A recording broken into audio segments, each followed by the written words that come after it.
കഴിഞ്ഞ ദിവസം കണ്ണൂരിൽ വെച്ചിട്ട് മിസ്റ്റർ കേരള മെൻ ഫിസിക് മത്സരം നടന്നു.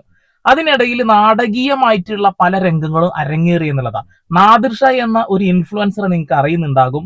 അതായത് ഫിറ്റ്നസുമായി ബന്ധപ്പെട്ടുള്ള ഒരുപാട് ടിപ്സും കാര്യങ്ങളൊക്കെ പറഞ്ഞു തരുന്ന ഒരു വ്യക്തിയാണ്. ആ മനുഷ്യൻ മെൻ ഫിസിക്കില് മിസ്റ്റർ കൊല്ലം അടിച്ച് മിസ്റ്റർ കേരള മത്സരത്തിലേക്ക് പോയതിനു ശേഷം ഉണ്ടായ ഒരുപാട് പ്രശ്നങ്ങളെ കുറിച്ചാണ് നമ്മൾ സംസാരിക്കുന്നത്. ആദ്യം അവിടെ നടന്ന കുറച്ച് കാര്യങ്ങൾ ഒന്ന് കാണാം.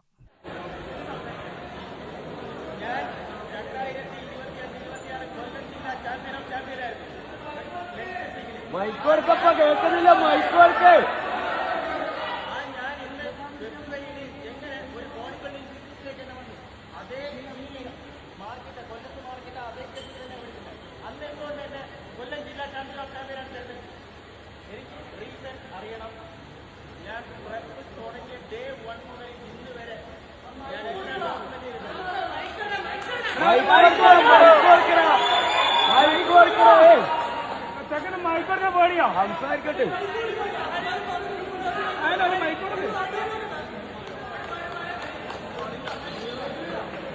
2025-26 കാലഘട്ടത്തിലെ മിസ്റ്റർ കൊല്ലമാണ് ആള് മെൻ ഫിസിക്കില്. അന്ന് ജഡ്ജസ് ആയിരുന്ന അതേ ആളുകൾ തന്നെയാണ് മിസ്റ്റർ കേരളയ്ക്കും ജഡ്ജായിട്ട് വന്നിരിക്കുന്നത്. അന്ന് ഇദ്ദേഹത്തിന്റെ ശരീരം മെൻ ഫിസിക്കിന് പറ്റിയതായിരുന്നു എന്നും ഇപ്പോ അത് ബോഡി ബിൽഡിങ്ങിന് പറ്റിയതാണ് എന്നാണ് ഇവർ പറയുന്നത്. അങ്ങനെയെങ്കിൽ എന്താണ് ആ ക്രൈറ്റീരിയ എന്നും കൂടി ഒന്ന് പറയണ്ടേ? ക്രൈറ്റീരിയ വളരെ സിമ്പിൾ ആണ്. അതായത് വലിയ ബൾക്ക് ബോഡി ആവരുത്, ഒരുപാട് വെയിൻസ് ഒന്നും പുറത്തേക്ക് ചാടി നിൽക്കരുത്, അങ്ങനെ ചെറിയ കുറച്ച് കാര്യങ്ങളുള്ളൂ. ഇദ്ദേഹത്തിന്റെ ബോഡി എങ്ങനെയാണ് 30 ദിവസം കൊണ്ട് ബോഡി ബിൽഡിങ്ങിലേക്ക് മാറിയത്? അതാണ്. കുഞ്ഞമ്മേന്റെ മക്കളൊക്കെ മത്സരത്തിനുണ്ടെന്നുണ്ടെങ്കിൽ ചില ആളുകൾ അങ്ങനെയാണ്. അർജുന അവാർഡൊക്കെ നേടിയ പോളിച്ചേട്ടനാണ് ഇതിലെ മെയിൻ വിധികർത്താവ്. ആള് കളിച്ച കളിയാണ് എന്നുള്ളതാണ്. എന്തായാലും അതുമായി ബന്ധപ്പെട്ടുകൊണ്ട് ഇദ്ദേഹത്തിന് പറയാനുള്ള കുറച്ച് കാര്യങ്ങൾ ഒന്ന് കേൾക്കണം. ഫസ്റ്റ് കേസ് എനിക്ക് വിൻ ചെയ്യാൻ പറ്റിയില്ല. സ്റ്റേജിൽ നിങ്ങൾ കണ്ടത് ഞാൻ ആ ക്ലാരിഫിക്കേഷൻ ചോദിക്കുന്നതാണ്. അന്നേരം മൈക്കിലൂടെ അനൗൺസ് ചെയ്തത്, അതായത് അർജുന അവാർഡി ആയിട്ടുള്ള പോളി എന്ന് പറയുന്ന വ്യക്തി മൈക്കിലൂടെ അനൗൺസ് ചെയ്തത് എനിക്ക് ബോഡി ബിൽഡിങ്ങിന്റെ ഫിസിക്കായിരുന്നു, അതുകൊണ്ടാണ് എനിക്ക് ഇതിനകത്ത് വിൻ ചെയ്യാൻ പറ്റാഞ്ഞെന്ന്. ഇതേ ജഡ്ജിങ് പാനലിൽ തന്നെയാണ് എന്നെ കൊല്ലം ജില്ലാ ചാമ്പ്യൻ ഓഫ് ചാമ്പ്യനായിട്ട് തെരഞ്ഞെടുത്തിട്ട് സ്ലാഷ് ഇടുന്ന സമയത്ത് പറഞ്ഞത് you have a great physique, men's ഫിസിക്കില് ഗ്രേറ്റ് ഫ്യൂച്ചർ ഉണ്ട്, വിട്ടുകളയരുതെന്ന് പറഞ്ഞ വ്യക്തികൾ. സോ ജനുവരി 10 നടന്ന കോമ്പറ്റീഷനിൽ ഞാൻ മെൻസ് ഫിസിക് അത്ലീറ്റും ഫെബ്രുവരി 15 നടന്ന കോമ്പറ്റീഷനിൽ ഞാനൊരു ബോഡി ബിൽഡറും ആയത് എങ്ങനെയാണെന്ന് എനിക്കറിയില്ല. സെക്കൻഡ് തിങ്, ഞാൻ വെയിങ്ങിന് പോയപ്പോൾ എന്നോട് പറയായിരുന്നു ഇത് മെൻസ് ഫിസിക്കിന് ചേർന്ന ബോഡിയല്ല, ബോഡി ബിൽഡിങ്ങിന് ചേർന്ന ബോഡിയാണ്, അതിൽ പോവാൻ. തേർഡ് തിങ്, ഞാൻ ടാനും തേച്ച് സ്റ്റേജിൽ വന്നപ്പം എന്നോട് പറയായിരുന്നു ട്രങ്ക് നമ്പർ 453 കം ഫോർവേഡ്, നിങ്ങൾക്ക് ബോഡി ബിൽഡിങ്ങിന്റെ ഫിസിക്കാണ്, മെൻസ് ഫിസിക് അല്ല, നിങ്ങൾ ഡിസ്ക്വാളിഫൈഡ് ആണെന്ന് ആ സമയത്ത് പറയായിരുന്നു. അതും ചെയ്തില്ല. നേരെ മറിച്ച് അത്രയും അത്ലറ്റ്സിന്റെ ഇടയ്ക്ക് ടോപ്പ് 5 എന്നെ സെലക്ട് ചെയ്തത് എന്തിന്? എന്തിന്? ആള് ചോദിക്കുന്ന കറക്റ്റ് അല്ലേ? എങ്ങനെയാണോ 30 ദിവസം കൊണ്ട് ഒരാള് ബോഡി ബിൽഡറായി മാറുക? ഇതേ ആളുകൾ തന്നെയാണ് അവിടെ ജഡ്ജായിട്ട് ഇരുന്നിരുന്നത്. അതാണ് കുഞ്ഞമ്മാന്റെ മക്കളെയൊക്കെ ജയിപ്പിക്കണം എന്നുണ്ടെങ്കിൽ വളരെ സിമ്പിൾ ആണെന്നുള്ളതാണ്. 2008-2009 കാലഘട്ടത്തില് മിസ്റ്റർ മലപ്പുറമാണ് ഞാൻ. ആ ഒരു സമയം മുതലേ ഞാൻ കാണുന്ന ഒരു കാര്യമുണ്ട്. അതായത് ഒരുപാട് അസോസിയേഷന് മുക്കിലും മൂലയിൽ അങ്ങ് പൊട്ടിമുളയ്ക്കും. VM ബഷീർ അസോസിയേഷനായിരുന്നു ഞാന്. പോളി അസോസിയേഷൻ നമ്മളെ നാട്ടിലുണ്ട്. അങ്ങനെ ഒരു 3-4 അസോസിയേഷനൊക്കെ ഈ പരിപാടിക്കുണ്ടേ. എന്താ പരിപാടി അറിയോ? ഞാനിപ്പോ ഈ മത്സരത്തിൽ പങ്കെടുക്കാൻ എനിക്കന്ന് 100-150 രൂപ വന്നിട്ടുള്ളൂ. പക്ഷെ ഇന്ന് ഈ മെൻ ഫിസിക്കിനൊക്കെ 2000-3000 ഒക്കെയാണ് ആളുകൾ വാങ്ങുന്നത് എന്നാണ് അറിയാൻ കഴിഞ്ഞിട്ടുള്ളത്. അങ്ങനെ വലിയ രീതിയിൽ ഫണ്ട് വാങ്ങിയിട്ട് ആളുകളെ പറ്റിക്കുക. ഈ പയ്യന്റെ കയ്യിൽ നിന്ന് പൈസ വാങ്ങിയിട്ടുണ്ടാവും. പൈസ വാങ്ങിയിട്ട് ഇവിടെ അയാൾ കാറ്റഗറിയിലൊക്കെ ഫസ്റ്റ് അടിച്ച് ടോപ്പ് 5 അവിടെ എത്തിയതിന് ശേഷം പറയാ പോ മോനെ നീ ബോഡി ബിൽഡർ ആണെന്നുള്ളത്. അപ്പൊ ഇത്ര നേരം അവന്റെ കണ്ണ് ആസനത്തിൽ കയറ്റി വെച്ചിരിക്കുന്ന അവിടെ ഉണ്ടായ കുറച്ച് പ്രശ്നങ്ങളും കൂടി ഒന്ന് കാണണം നമ്മള്. ബുദ്ധിമുട്ട് അവൻ ഒരിടത്ത് നിന്ന് 10 ആൾക്കാരോട് സംസാരിച്ചോണ്ടിരിക്കുക. ഈ പിടിച്ചോണ്ട് പോകേണ്ട കാര്യം അദ്ദേഹത്തോടെ ഉണ്ടായിരുന്നു.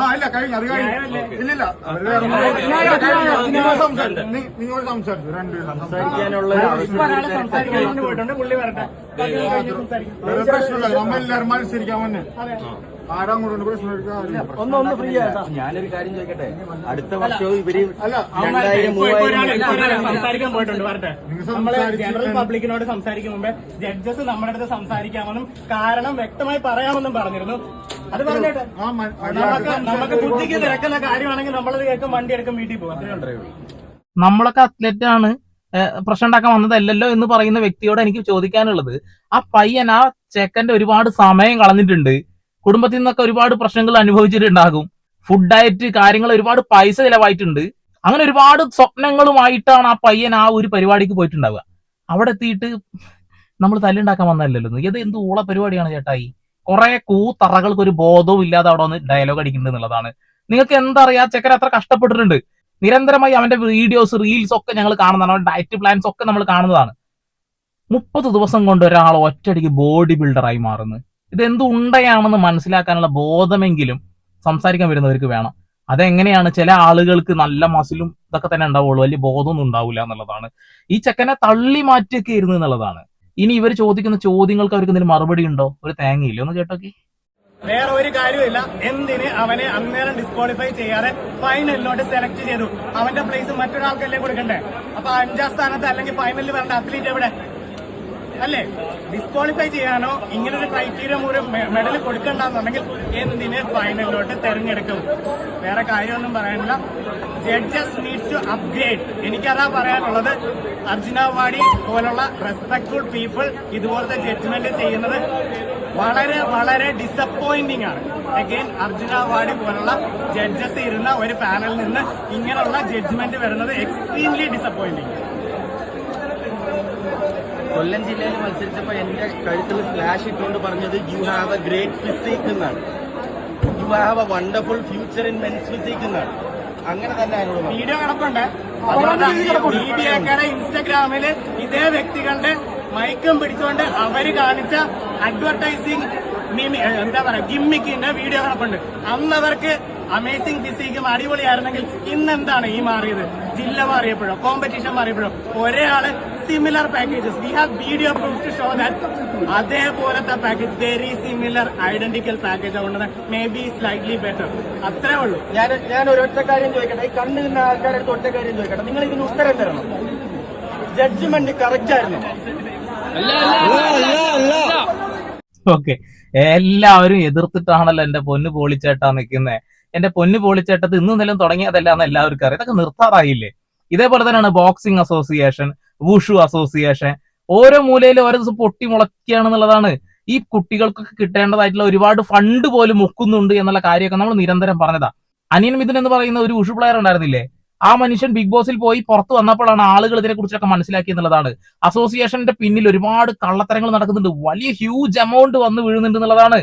ഇവിടെയും അത് സംഭവിച്ചിട്ടുണ്ടാവാം. ഈ പയ്യന്റെ കയ്യിൽ നിന്ന് പൈസ വാങ്ങിയിട്ടുണ്ടാവും, അവന്റെ പൈസ തിരിച്ചു കൊടുക്കൊന്നും വേണ്ട കേട്ടോ. നിങ്ങൾ അങ്ങനെ നല്ല കാര്യം ചെയ്യരുത്. പകരം നിങ്ങൾ ഈ ഊളത്തരം ഒന്ന് അവസാനിപ്പിക്കണം. ആർക്ക് വേണ്ടിയിട്ടാണോ നിങ്ങൾ ഈ പരിപാടിയൊക്കെ ചെയ്യുന്നത്?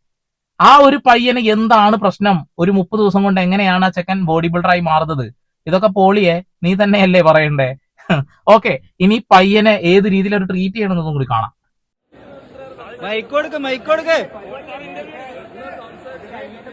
പരിപാടി ഉണ്ടായിരുന്നു, ഞാൻ മര്യാദക്ക് മാറി. ഇപ്പൊ പരിപാടി തീർന്ന് എനിക്ക് മൈക്ക് തരാൻ പറ. നിങ്ങൾ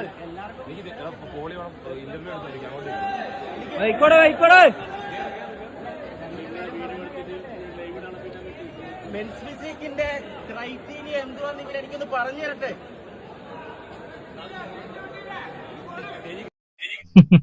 അവിടെ ഈ പരിപാടി കഴിഞ്ഞാൽ സംസാരിക്കാന്നാ പറഞ്ഞേ. പക്ഷെ ഊളകൾക്ക് സംസാരിക്കാൻ വയ്യ, എല്ലാരും അവിടെ നിന്ന് പോവാ. അതിനിടെ നിങ്ങളിൽ ആയി വിട്ടാണ്ട് വലിയ അളവാച്ചാണ്ട് ആളായിക്കോ എന്നൊക്കെ പറയുന്ന ഒരു ഇൻസൈഡ് ഒക്കെ ചെയ്തൊരു മനുഷ്യൻ.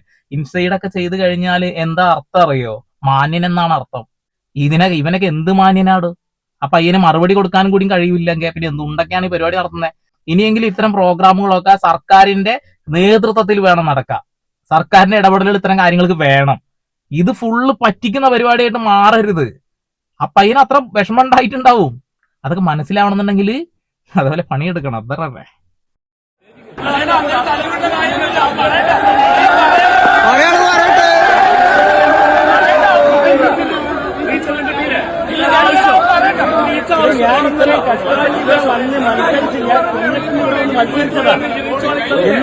എന്നെ ശാരീരികമായി ഉപദ്രവിക്കുന്നു, മാനസികമായി ടോർച്ചർ ചെയ്യുന്നു. അവരോട് ചോദിക്കുന്നുണ്ട്, അവന് ഉത്തരം തരുന്നില്ല. അവര് അങ്ങനെ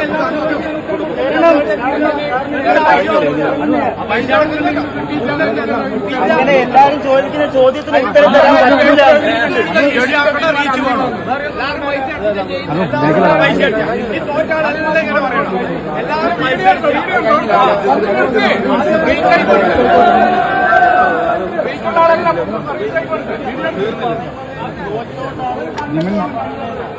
കയ്യൂക്കുള്ള ആ 4 ആളെ കൊണ്ടോണ്ട് എന്റെ പൊന്നു ബ്രോ.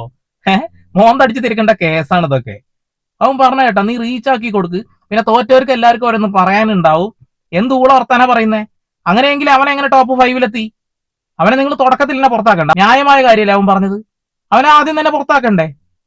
മോനെ, നീ ബോഡി ബിൽഡറാടാ, നീ ഈ പരിപാടിയിലടാ മത്സരിക്കേണ്ടത്, നീ ബോഡി ബിൽഡിങ്ങിലേക്ക് പോടാ എന്ന് പറയേണ്ട സ്ഥാനത്ത് ഇത്ര നേരം കൊണ്ടുപോയിട്ട്, അങ്ങനെയാണെങ്കിൽ ആ ടോപ്പ് 5-ലെത്തിയ ആളില് ഇവനെ ഒഴിവാക്കിയല്ലോ. ടോപ്പ് 5 ഇല്ലേ? 5-മതാരാ? ആളുകളെ പൊട്ടന്മാരാക്കരുത്. ഇതിനൊക്കെ കൃത്യമായ നിയമ സാധ്യതകളുണ്ട്. ഇതിനൊക്കെ കൃത്യമായിട്ട് തന്നെ കംപ്ലൈന്റ് കൊടുക്കണം എന്നുള്ളതാ. ഇനി ഈ വിഷയത്തില് ഞാൻ പറഞ്ഞിട്ട് മനസ്സിലായില്ലെങ്കിൽ വളരെ വ്യക്തമായിട്ട് ഒരു പയ്യൻ പറയുന്നുണ്ട്, അതുകൂടി ഒന്ന് കേൾക്കാം. ഇന്നലെ മോക്സി കേരളയിൽ നമ്മൾ നാദിർഷാക്ക് അല്ലെങ്കിൽ റോ ഫിറ്റ്നസിനുണ്ടായ അനുഭവം. മെൻ ഫിസിക് അത്ലറ്റായ അവനെ മിസ്റ്റർ കൊല്ലം സെലക്ട് ചെയ്തിട്ടാണ് അവൻ മിസ്റ്റർ കേരളയ്ക്ക് വന്നത്. അപ്പം നമ്മളെ അർജുന അവാർഡ് കിട്ടിയ പോളി സാറ് പറഞ്ഞതെന്ന് വെച്ചാൽ അവന് ബോഡി ബിൽഡിങ്ങിന്റെ ബോഡിയാണെന്നാ. അപ്പൊ എനിക്ക് ഈ സാറിനോട് ചോദിക്കാനുള്ളത്, സാറ് മിസ്റ്റർ കൊല്ലം ടൈറ്റിൽ പട്ടം അവന് കൊടുത്തപ്പോൾ ഇത് കണ്ടില്ലായിരുന്നു? അപ്പം മിസ്റ്റർ കേരള രജിസ്ട്രേഷൻ വന്നപ്പോൾ സാർ ഇവന്റെ ബോഡി കണ്ടില്ലായിരുന്നു? അപ്പോൾ പൈസ വാങ്ങിച്ച് പോക്കറ്റിൽ ഇട്ടതിന് ശേഷം സ്റ്റേജിൽ വിളിച്ച് നിർത്തിയിട്ട് ടോപ്പ് 5 എടുത്തപ്പോഴും സാർ അവന്റെ ബോഡി കണ്ടില്ല അല്ലേ? അപ്പോൾ ടോപ്പ് 3 എടുത്തപ്പം അവന് പ്രശ്നം അവന്റെ ബോഡിയാണ്. അപ്പോൾ ഇവിടെ ആരെ തെറ്റാ സാറേ? ഇത്രയും നാളും പ്രെപ്പ് ചെയ്ത് കഷ്ടപ്പെട്ട് ആ സ്റ്റേജിൽ വന്ന അവന്റെ പ്രശ്നമാണോ, അത് ആ നിമിഷം കൊണ്ട് സാറിന്റെ സ്വഭാവം മാറിയതാണോ പ്രശ്നം? ഈ അസോസിയേഷന്റെ ഒരു വിചാരമുണ്ട്, മെൻ ഫിസിക് എന്ന് പറഞ്ഞു കഴിഞ്ഞാൽ തൊലിഞ്ഞിരിക്കണമെന്ന്. അപ്പം നിങ്ങൾ മാക്സിമം സപ്പോർട്ട് ചെയ്യുക. ഇവരെ ഈ ഫേക്ക് ജോലി വാഗ്ദാനം ഒന്നും കേട്ട് നിങ്ങൾ മയങ്ങാൻ നിൽക്കരുത്. അതിനും പിറകെ വേറെ പൈസകളും കാര്യങ്ങളും കൊടുക്കേണ്ടി വരും. ഇത് ഇവർ സമ്മതിച്ചില്ല എന്നുണ്ടെങ്കിലും ഇതാണ് അതിന്റെ സത്യം. സോ വീഡിയോ നിങ്ങൾ മാക്സിമം ഷെയർ ചെയ്യുക, എത്തിക്കേണ്ടടുത്ത് എത്തിക്കുക. സംസാരിക്കേണ്ടത് നമ്മളെ കടമയാണ്. ഇന്നലെ അവനും സംസാരിക്കാൻ വേണ്ടി സ്റ്റേജിൽ മൈക്ക് ചോദിച്ചപ്പോഴത്തേക്കും തജീവർക്ക് അവനെ ഇറക്കി വിട്ടു. അവൻ അത്ലറ്റാണ്, അവൻ കഷ്ടപ്പെട്ടാണ് ആ സ്റ്റേജിൽ വന്നത്. അല്ലാതെ ഒരു ദിവസം കൊണ്ടൊന്നും മസിൽ വന്നിട്ട് അവൻ സ്റ്റേജിൽ വന്നവനല്ല. അവന്റെ കഷ്ടപ്പാടും കാര്യങ്ങളും അവൻ യൂട്യൂബിലും അല്ലെങ്കിൽ അവന്റെ സോഷ്യൽ മീഡിയയിലൂടെ അവൻ ഒരുപാട് കാണിക്കുന്നുണ്ട് ആൾക്കാർ. അപ്പോൾ അവൻ അത്രയും സപ്പോർട്ടുണ്ട്. നിങ്ങൾ മാക്സിമം പ്രതികരിക്കുക. ഈ ഒരു അസോസിയേഷൻ ഇവർക്കല്ലെങ്കിൽ ഇവരെ അത്ലറ്റ്സിനെ ബാക്കിയുള്ള അസോസിയേഷനിൽ ഇറക്കാനും കൂടെ അവർ ശ്രമിക്കും. അതുപോലും അവർ ചെയ്യാറില്ല. വേറെ അസോസിയേഷനിൽ ഇറങ്ങിക്കഴിഞ്ഞാൽ ഇതിൽ ബാനാണ്. കാരണം ഇവരെ അസോസിയേഷനിൽ ജോലി കിട്ടും, കോപ്പ് കിട്ടും. അതാണ് സത്യം. ഇതിനൊക്കെ കൃത്യമായിട്ട് കോടതിയിൽ കയറ്റി ഇറക്കിയിട്ട് കൊടുക്കണം പണി. ഇവിടെ നമ്മുടെ ബോക്സിംഗ് അസോസിയേഷനൊക്കെ വലിയ രീതിയിൽ ചർച്ച നടന്നതാ, വുഷു അസോസിയേഷൻ ചർച്ച നടന്നതാന്നുള്ളതാ. അങ്ങനെ അങ്ങോട്ട് കൊടുക്കണം പണി എന്ന് എനിക്ക് പറയാനുള്ളൂ. ഈ പയ്യൻ കുറച്ച് സോഷ്യൽ ഇൻഫ്ലുവൻസർ ആയതുകൊണ്ട് തന്നെ, അവനെ കുറിച്ചിട്ടുള്ള കാര്യങ്ങൾ ആയതുകൊണ്ട് ജനങ്ങൾ അറിയുന്നു. എത്ര പാവപ്പെട്ട എത്ര സാധാരണക്കാർ ഇതിൽ പെടുന്നുണ്ടെന്ന് അറിയോ? ഇങ്ങനെയുള്ള ഊളത്തരങ്ങളെല്ലാം എന്റെ പൊന്നു ചേട്ടന്മാരെ നിങ്ങൾ കാണിക്കുന്നത്. അർജുന അവാർഡൊക്കെ വാങ്ങിയിട്ടാണ് ഇമാതിരി ഊളത്തരം കാണിക്കുന്നത്. ഞാൻ ഈ കൂടുതലായിട്ടൊന്നും പറയുന്നില്ല. നിങ്ങൾ നിങ്ങളുടെ അഭിപ്രായം രേഖപ്പെടുത്തുക. കൂടുതൽ അപ്ഡേഷൻ ആയിട്ട് വരാം. അതിലേക്ക് സന്ദീപ് പാൾ സൈനിങ് ഓഫ്.